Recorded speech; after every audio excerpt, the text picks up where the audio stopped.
바울은 복음의 권위와 능력을 알고 복음을 전하는 삶을 실질적으로 살았습니다.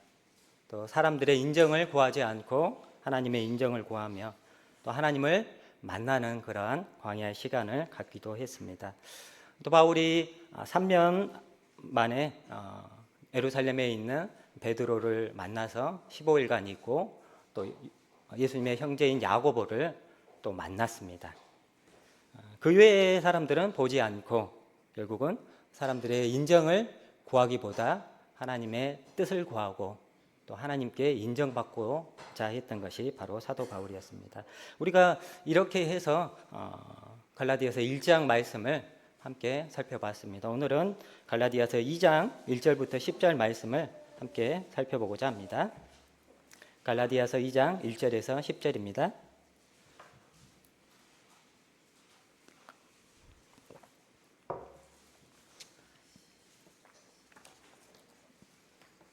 네, 함께 교독하겠습니다.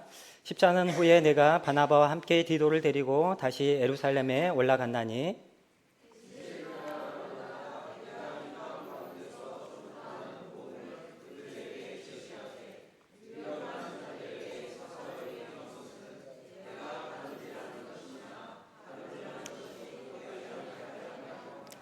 그러나 나와 함께 있는 헬라인 디도까지도 억지로 할례를 받게 하지 아니하였으니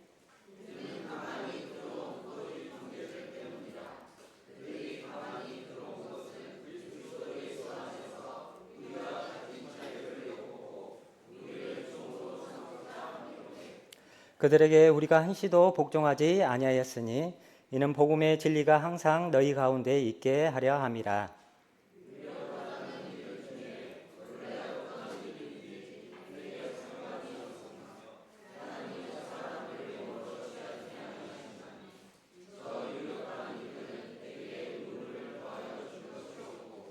도리어 그들은 내가 무할례자에게 복음 전함을 맡은 것이 베드로가 할례자에게 맡음과 같은 것을 보았고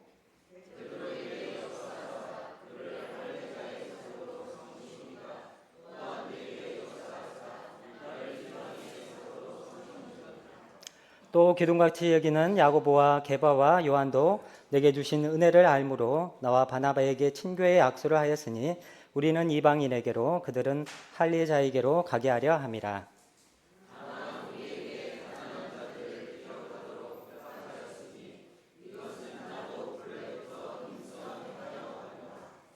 예, 갈라디아서 2장 1절부터 10절 말씀을 통해서 함께 교훈받고자 합니다. 오늘 주제는 복음에 합당한 삶이라는 주제로 함께 살펴보겠습니다.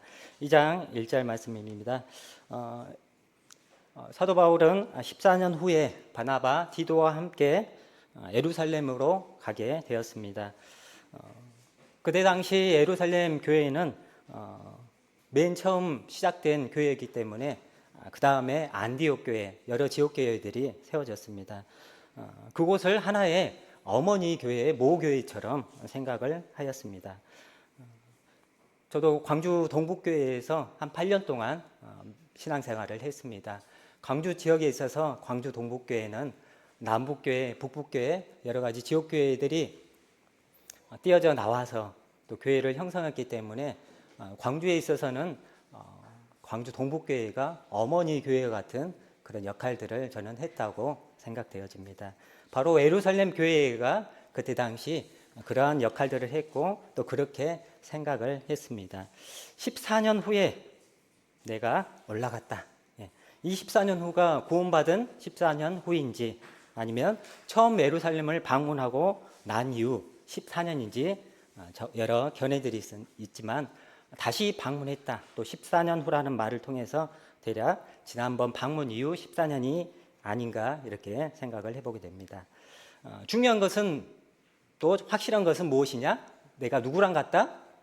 바나바와 디도와 함께 예루살렘의 교회 가운데 올라갔다는 것입니다.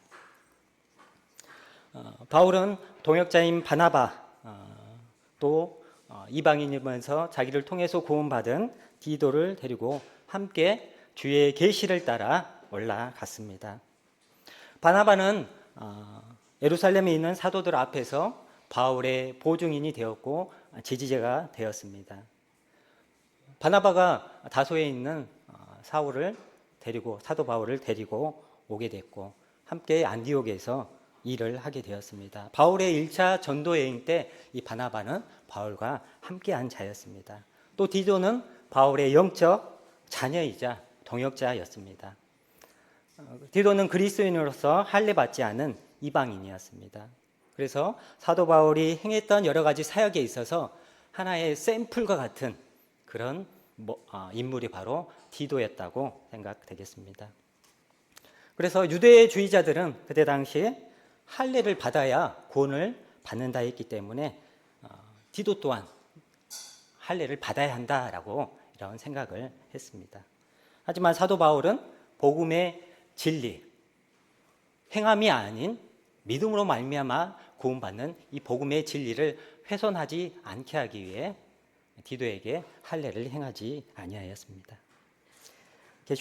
갈라디아서 2장 2절 보시면 계시를 따라 올라갔다 이렇게 말씀하시는데 전체적으로 2절을 보시면 이야기가 좀 쉽지는 않죠. 그래서 좀 쉬운 성경으로 제가 읽어드리겠습니다. 나는 하나님의 계시를 받고 예루살렘에 올라가 내가 이방인들에게 전파하는 기쁜 소식을 공식 석상에서 전하였고 지도자들에게는 개인적으로 설명했습니다. 그것은 내가 과거에 한 일과 현재 하는 일이 헛되지 않을까 염려해서였습니다. 좀 이해가 쉬우시죠?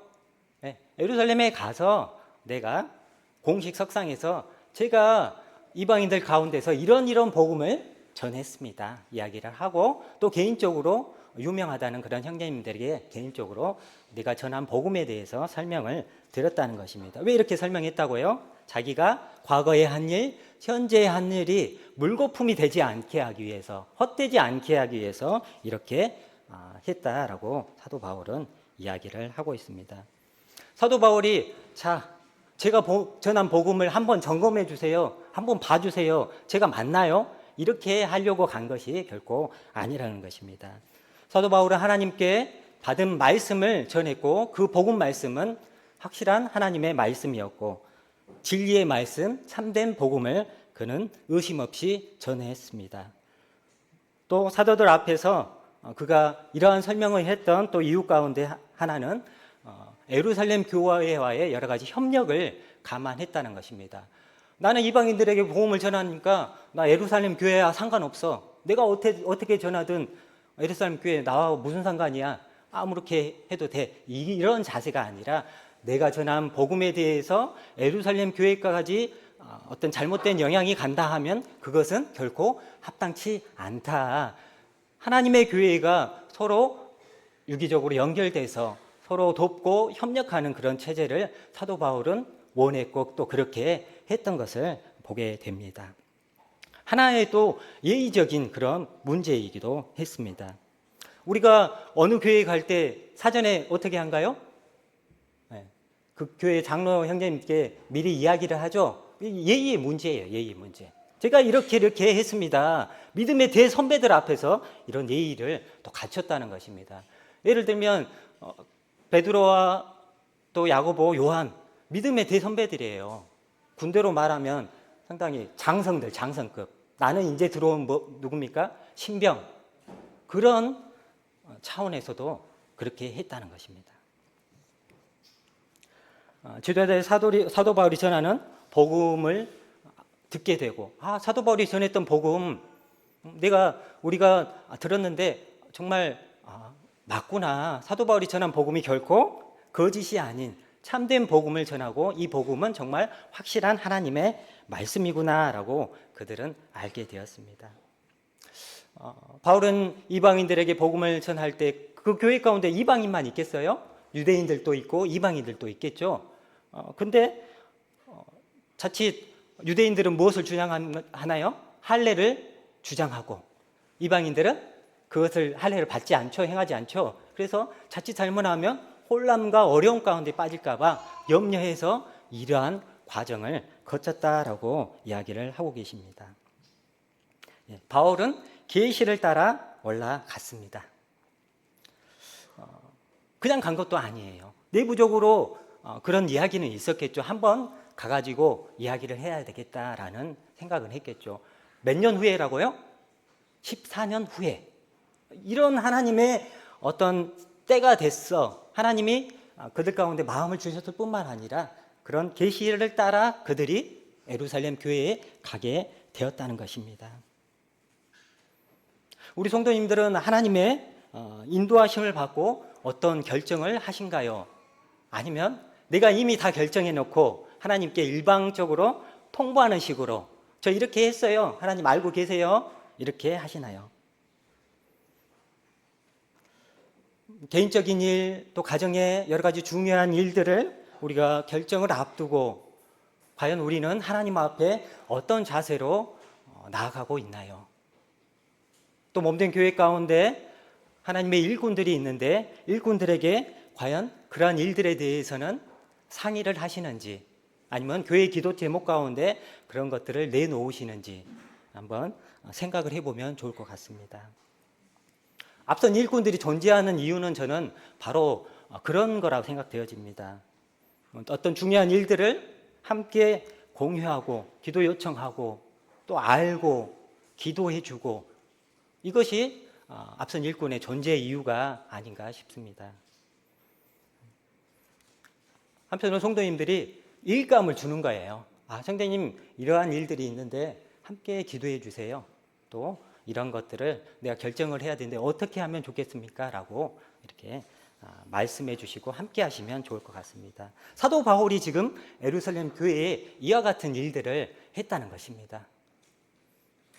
일방적으로 자기만을 생각한 것이 아니라 모교회인 예루살렘 교회까지 생각하며 자신의 복음이 잘못되지 아니하였음을 이야기를 했습니다. 갈라디아서 2장 3절 보시면 그러나 나와 함께 있는 헬라인 디도까지도 억지로 할 일을 받게 하지 아니하였으니 그때 당시에 할례를 받아야 구원을 받고 할례를 받아야 우리 가운데 함께 할 수 있고 교제할 수 있다라고 유대주의자들은 생각했다는 것입니다. 하지만 디도는 유대인이 아니었습니다. 헬라인 그리스도인으로서 할례를 그는 받지 아니하였습니다. 그런데 디도를 보니까 또 그의 삶을 보니까 확실하게 구원받은 것이 맞죠? 그것이 확실하게 나타나고 또 교제하는데도 아무런 거리낌도 없고 불편함도 없어요. 예수 그리스도를 통한 이 복음을 통해서 확실하게 구원받은 형제가 맞구나. 그들은 알게 되었다는 것이죠. 은혜의 복음은 율법의 어떠한 전통, 할례 이런 것들을 뛰어넘어서 충분히 유대인과 이방인이 교제가 가능함을 증명했다는 것입니다. 예루살렘 교회가 살펴보니까 정말 문제가 없구나라고 평가를 하게 되고 결국 구원을 위해서 할례가 필요하지 않다. 구원은 오직 믿음으로 받는다라고 그들은 결정하게 되었습니다. 이것은 결국 사도 바울이 전하는 복음이 틀리지 않고 예루살렘 교회에서 증거하는 이 복음과 동일한 구원의 복음이요 참된 복음이라는 것을 그들은 인정했기 때문에 훨씬 더 사도 바울은 큰 힘과 격려를 받을 수 있었습니다. 갈라디아서 2장 4절 한번 함께 읽어보실까요? 시작. 이는 가만히 들어온 거짓 청자들 때문이라.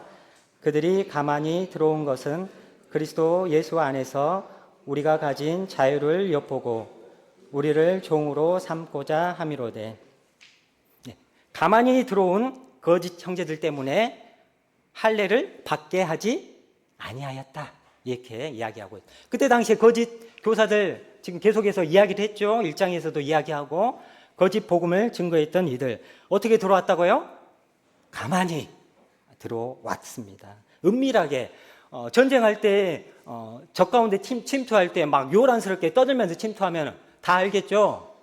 아주 은밀하게 쥐도새도 모르게 침투를 해야 합니다. 그래서 이 거짓된 것들 또한 거짓 형제들 또한 이렇게 가만히 들어왔습니다. 아주 은밀하게 은근하게 복음을 훼손하고 또 교활한 방법으로 이렇게 하였습니다. 이것이 이단의 특징입니다.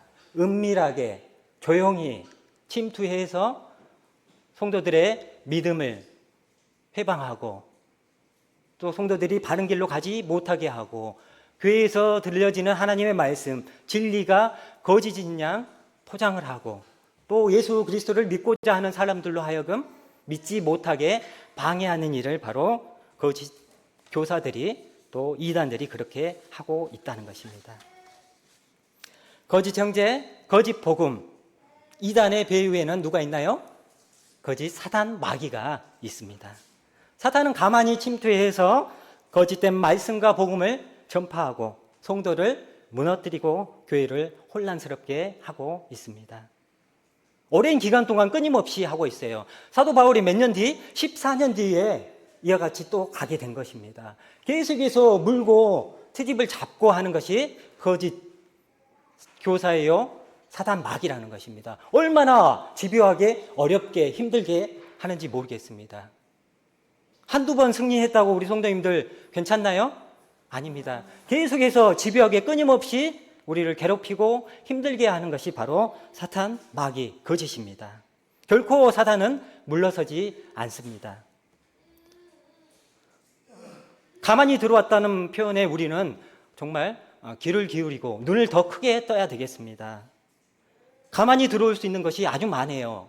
가만히 들어올 수 있는 잘못된 책들, 가만히 들어올 수 있는 잘못된 유튜브 영상들, 가만히 들어올 수 있는 잘못된 정보들, 우리가 무분별하게 이런 것들을 받아들이고 했을 때는 우리는 잘못된 생각 가운데 우리의 마음이 딱딱해지고 우리가 영적으로 혼미한 가운데 영적인 퇴복 가운데 들어갈 수밖에 없다는 것입니다. 이런 것들을 잘 살피고 나와 가정과 교회를 잘 보호해야 하는 것이 우리 성도들 각자의 몫이라 생각되어집니다. 갈라디아 지역에 계속해서 성도들을 미혹하는 유대주의자들이 존재했으며 그들은 믿음으로 자유케 되는 성도들 다시 율법 안에 들어가게 했습니다. 참된 복음, 참된 믿음 가운데 무엇이 있나요? 참된 자유가 있습니다. 성도님들 그렇지 않나요? 예수 그리스도를 믿고 구원받아 하나님의 자녀가 되어서 얼마나 참된 자유와 참된 기쁨 가운데 있습니까? 비록 몸은 힘들고 어렵고 삶은 고단하지만 우리는 참된 자유 가운데 있습니다. 이방 가운데 거짓 복음 가운데 이단 가운데 참된 자유가 있나요? 없습니다. 속박과 억압 또 굴레와 또 많은 아픔이 그 가운데 있습니다. 절대 속아서는 안 되겠습니다.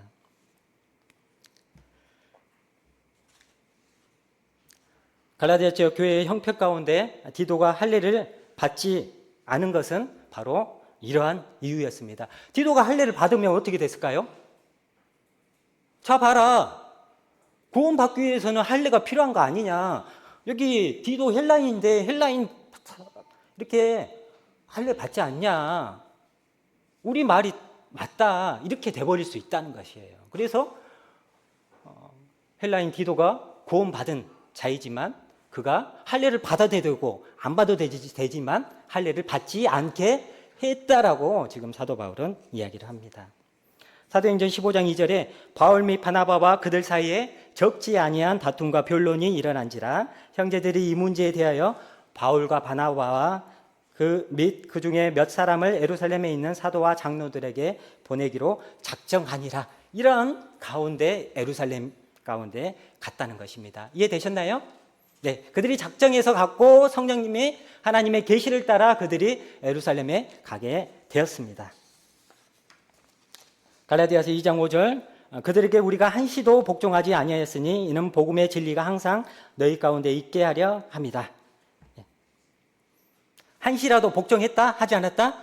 복종하지 않았다. 아유, 우리 이 말씀에 정말 명심해야 돼요. 한시라도 잠깐이라도 틈을 주지 아니하였다는 것입니다. 복음의 진리, 거짓 복음이 아닌 참된 복음을 지키기 위해서 한시라도 잠깐이라도 우리가 허용해서는 결코 안 된다는 것입니다. 사도 바울과 바나바 또 그들은 그 가르침을 지키고 완강하게 거부했다는 것입니다.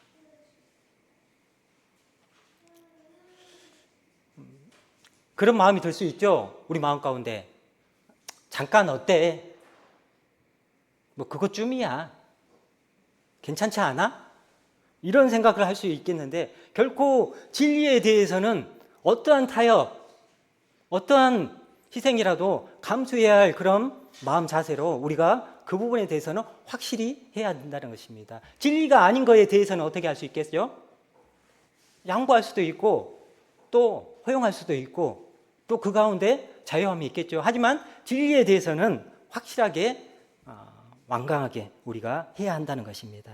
그래서 바울이 이렇게 이야기합니다. 한시도 복종하지 아니했다. 왜? 복음의 진리가 너희 가운데 항상 있게 하려고 이렇게 했다는 것입니다. 갈라디아서 2장 6절 유력하다는 이들 중에 본래 어떤 이들인지 내게 상관이 없으며 하나님은 사람을 외모로 취하지 아니하시나니 저 유력한 이들은 내게 의무를 더해 준 것이 없고 예루살렘에 갔어요. 그래서 유력하다는 정말 기라성 같은 형제님을 만나고 교제하고 이야기를 했던 사도 바울이 이제 그 형제님들부터 어떤 제시를 받았나요? 아니 사도 바울 보니까 뭐가 똑바로 안 된 것 같아.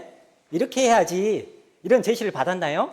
맨 마지막에 가난한 자들을 생각해라. 이런 제안만 받았지 복음에 대해서 말씀에 대해서 어떤 제시, 제안, 수정을 받지는 않았어요. 그래서 결국 무엇을 확인할 수 있나요? 예루살렘의 기라성 같은 형제님이 증거하시는 하나님의 말씀과 비록 저 변방에 있는 잘 보이지 않는 곳에서 증거하는 하나님의 말씀이 같다 틀리다? 같구나. 동일한 말씀이고 참된 복음이고 사도 바울이 복음을 증거한 이것이 결코 거짓이 아닌 참이구나라는 것들을 인정하게 되고 알게 되었다는 것입니다. 본래 어떤 이들이 내게 상관이 없으며 사도 바울 상당히 건방지는데요. 형제님 너무 그거 좀 거만한 태도 아닌가요? 이렇게 생각할 수 있겠지만 무엇이다? 나는 사람에게 인정받으려고 하는 것이 결코 아니다. 나는 하나님의 인정을 받으면 충분하다. 그것으로 이렇게 이해하시면 좋을 것 같습니다.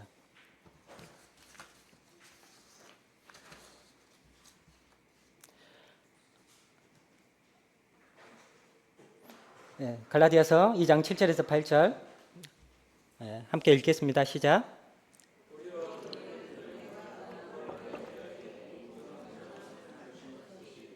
베드로가 할례자에게 맡음과 같은 것을 보았고 베드로에게 역사하사 그를 할례자의 사도로 삼으신 이가 또한 내게 역사하사 나를 이방인의 사도로 삼으셨느니라. 예루살렘에 가서 이야기를 했을 때 무할례자에게 복음을 전한 누가 맡았나요? 사도 바울이 맡은 것처럼 베드로가 할례자에게 유대인들에게 복음을 전하는 사도로 하나님 그렇게 인정하셨던 것처럼 보니까 이 이방인에게 복음을 증거하는 데 있어서는 사도 바울을 하나님이 택하셨구나. 어쩜 저렇게 딱 맞는 사람을 택해서 이방인들에게 복음을 증거하셨을까. 참 하나님의 섭리고 하나님의 은혜구나라는 것을 알게 되었다는 것입니다. 그래서 우리가 전하는 복음은 동일한 복음이요. 다만 민족만 다를 뿐이다. 유대인들은 예루살렘 교회는 주로 유대인들에게 복음을 증거했고 이제 사도 바울은 이방인들에게 복음을 증거하는 그런 사도로 하나님이 택하셔서 일하시게 했구나. 그것 가운데 누가 높고 누가 낮냐, 누가 잘하냐, 누가 못하냐가 아니라 하나님이 그렇게 일하시구나. 하나님이 그렇게 만드셨구나. 하나님이 그렇게 운행하고 계시구나. 아주 조화롭게 서로 싸우지 않고 이렇게 합력해서 선을 이루게 하시구나. 결국 영광을 누가 받으신다? 하나님이 받으시게끔 그렇게 하시구나라는 것들을 그들이 알게 되었고 또 그들이 그렇게 인정하게 되었다는 것입니다. 갈라디아서 2장 9절에서 10절 또 내가 기둥같이 여기는 야고보와 게바와 요한도 내게 주신 은혜를 알므로 나와 바나바에게 친교의 악수를 하였으니 우리는 이방인에게로 그들은 할례자에게로 가게 하려 함이라. 다만 우리에게 가난한 자들을 기억하도록 부탁하였으니 이것은 나도 본래부터 힘써 행하여 왔노라. 예, 정말 기둥 같은 형제님이죠. 예, 저도 지금 몸된 교회 가운데 장로가 되었지만 호남 장로에 딱 한 번 참석했습니다. 토요일 날 하니까 참석해서 가긴 갔는데 정말 기라성 같은 형제님이셔요. 제가 코 찍지 그럴 때 정말 주일학교 다닐 때 그렇게 배웠을 때 이렇게 뵀던 정말 위대하신 그런 형제님들이 어느 순간 내가 갔을 때 악수를 해주시고 또 교제를 해주시는 그런 형제님이 되셨다는 것입니다. 예, 그런 분들과 함께 지금 사도 바울이 어떻게 해요?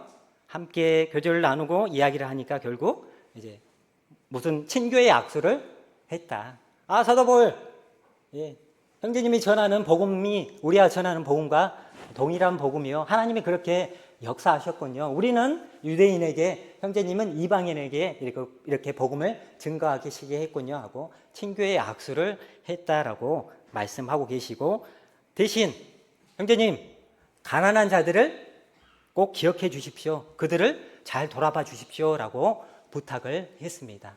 그랬더니 뭐라 합니까? 사도 바울이 이것을 내가 힘써 행하고 있습니다.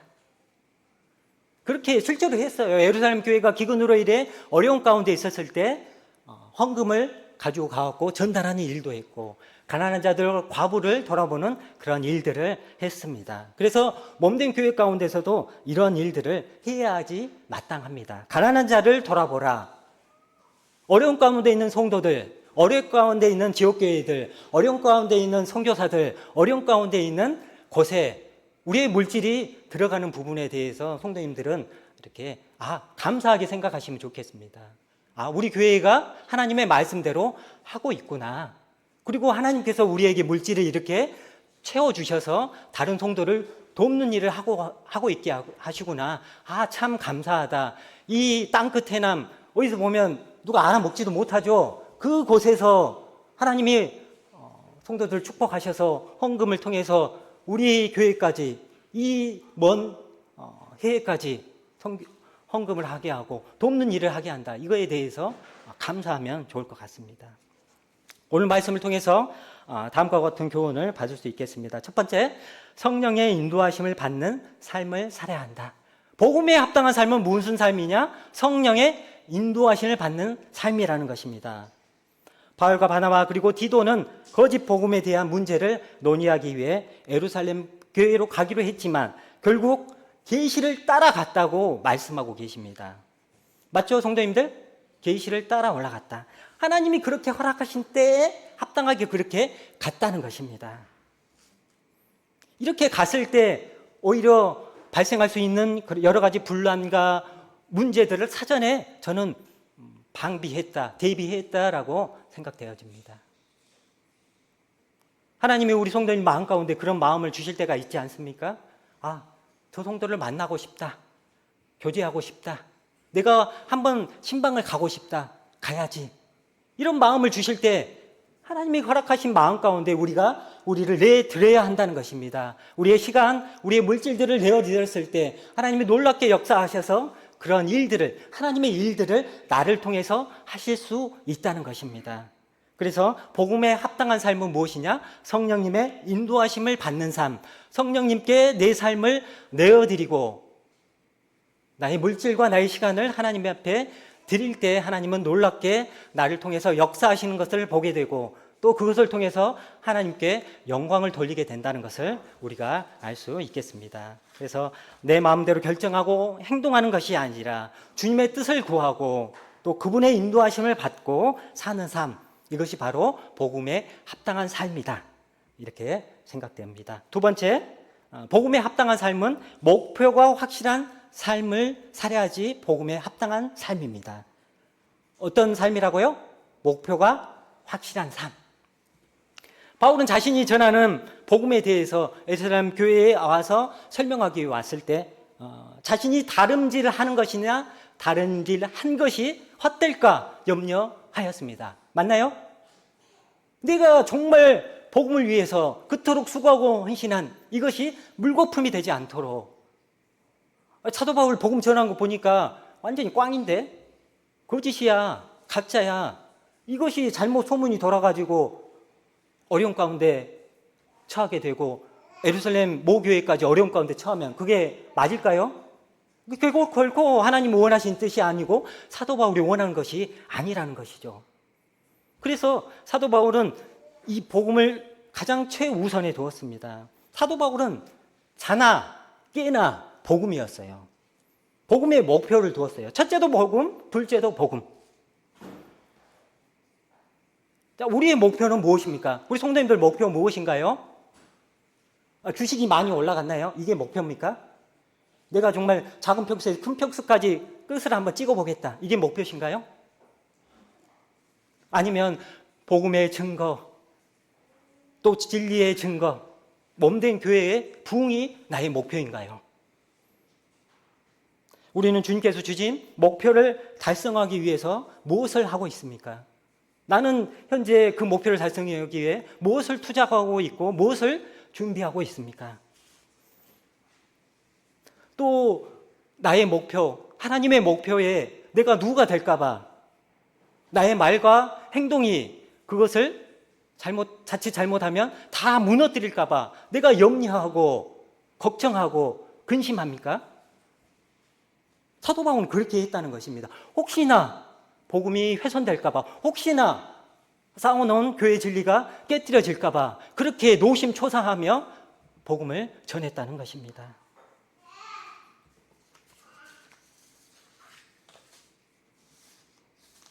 일상의 삶을 살고 있고 바쁘고 분주하고 어렵고 힘들지만 우리의 목표는 반드시 확실해야 됩니다. 보이는 것입니까? 우리 성도님들 목표가? 아니, 보이지 않는 것이 목표입니다. 이 땅에서 하나님께서 주신 삶이기에 최선을 다해서 열심히 살아가지만 이것이 결국 목표는 아니라는 것입니다. 그래서 우리의 목표를 잊어버리면 복음에 합당한 삶을 결코 살지 못한다는 것입니다. 나의 말, 나의 행동, 나의 어떤 것들을 통해서 복음이 훼손될 수 있고 복음이 폄하될 수 있고 네가 믿는 복음 나는 듣고 싶지도 않아. 너나 잘 살아. 이렇게 된다면 그게 맞겠습니까? 네가 다니는 교회 너나 잘 다녀. 나는 별로 다니고 싶지도 않아. 몸된 교회 가운데 그것은 결코 합당치 않다는 것입니다. 우리의 목표를 늘 잊지 않고 사시는 성도님 되시면 좋을 것 같습니다. 세 번째, 복음에 합당한 삶은 바로 복음의 진리를 지키는 삶입니다. 무엇이라고요? 복음의 진리를 지키는 삶. 사단 마귀는 에덴 동산에 들어와서 하와에게 유혹해서 가만히 들어왔죠. 유혹해서 미혹해서 결국 죄가 들어오게 했고 아까도 이야기했죠. 가만히 들어온 거짓 형제. 그리고 한시라도 복종했다, 복종하지 않았다, 복종하지 아니했다라고 말씀했습니다. 거짓 복음의 거짓 교사의 이단에게 있어서 아까 말씀드렸죠. 그 가운데 배후에는 반드시 사탄 마귀가 있다는 것입니다. 인터넷, 유튜브 방송, 각종 서적 자칫 잘못하면 거짓 것에 우리가 쉽게 노출될 수 있고 어느덧 그냥 가랑비에 옷 젖듯이 다 젖을 수 있다는 것입니다. 분별력을 가져야 돼요. 내가 그런 분별력이 부족하다면 정말 앞선 일꾼들에게 이야기하고 또 성도님들에게 이야기해서 함께 공유하시면 좋을 것 같아요. 내가 이런 것들을 보고 있는데 이게 맞을까? 그렇지 않고서는 어느덧 우리의 믿음, 우리의 진리는 나 자신부터 훼손될 수 있다는 것입니다. 작은 틈이 큰 댐을 저는 무너뜨릴 수 있다 생각되어집니다. 복음의 진리가 우리 가운데 항상 있도록 주의하고 힘써야겠습니다. 그렇지 아니하면 우리 자신도, 우리 가정도, 몸된 교회도 어려운 가운데 빠질 수 있다는 사실을 결코 잊어서는 안 되겠습니다. 오늘 복음에 합당한 삶, 과연 복음에 합당한 삶은 무엇인지 세 가지를 통해서 살펴봤습니다. 성령님의 인도하심을 받는 삶, 목표가 확실한 삶, 또 복음의 진리를 지키는 삶, 이것이 복음에 합당한 삶이다 라는 것을 잊지 마시고 또 그런 삶을 실질적으로 사시는 저와 성도님들이 되셨으면 좋겠습니다. 기도하고